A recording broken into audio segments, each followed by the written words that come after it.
Gang, alam mo ba kung saan ito makikita? Ano ang buong kwento sa tarangkahang ito? At alam mo ba ang pagkakasunod-sunod ng mga naging presidente ng Pilipinas? Halika sa Maynila!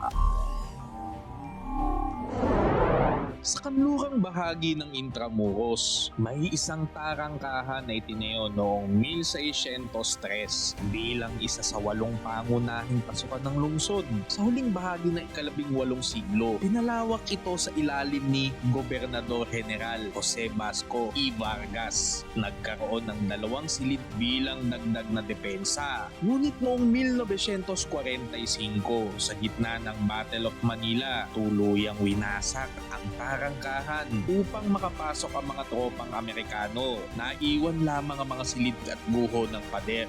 Muling sinimula ng restorasyon noong 1968 at natapos ang muling pagtatayo ng mismong pintuan noong 1982. Ngayon, makikita pa rin ang kombinasyon ng batong apog at ladrillo. Tanda ng arkitekturang Espanyol na bumuo sa Intramuros. Ito na rin ang kinalalagyan ng Manila Health Department na nagbibigay ng libreng konsultasyon, gamot at pangunahing serbisyong medikal sa mga residente. Ano pang makikita dito? Golf course ulit. So, itong buong paligid ng Intramuros, papaligiran ng golf course. Tapos, ayan ang totoong Intramuros, yung sangka na yan. Yung tubig na yan, isagad mo dun.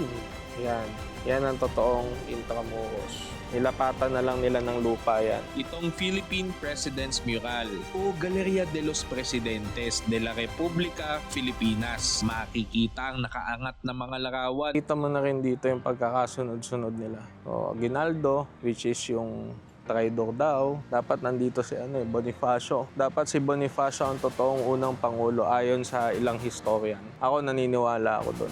Manuel L. Quezon, Laurel, Osmeña, Rojas, Quirino. Exam tayo mamaya. May pagkakasunod-sunod. Comment siya dyan without looking doon sa pagkakasunod-sunod Yan, Garcia, Macapagal, Marcos, Aquino, Ramos, Estrada, Macapagal, Aquino, Duterte. So pagtapos ng term ni BBM, dito siya ngayon ilalagay.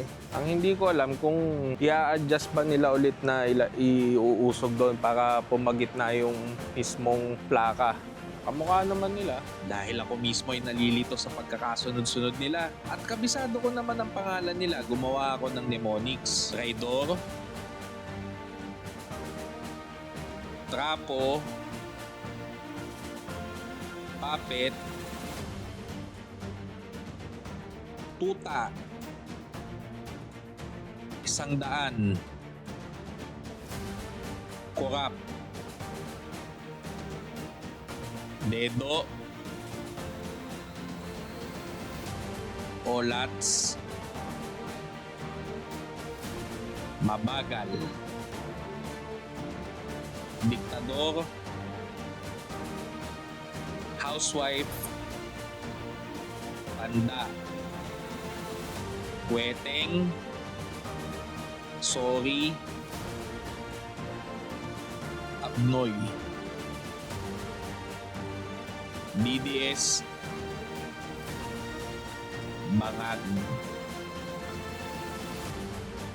Ulitin natin ng mas mabilis. Traidor, Trapo, Puppet, Tuta, 100, Korap, Dedo, Olats, Mabagal, Diktador, Housewife, Tanda, Kweteng, Sorry, Abnoy, DDS, Bangag.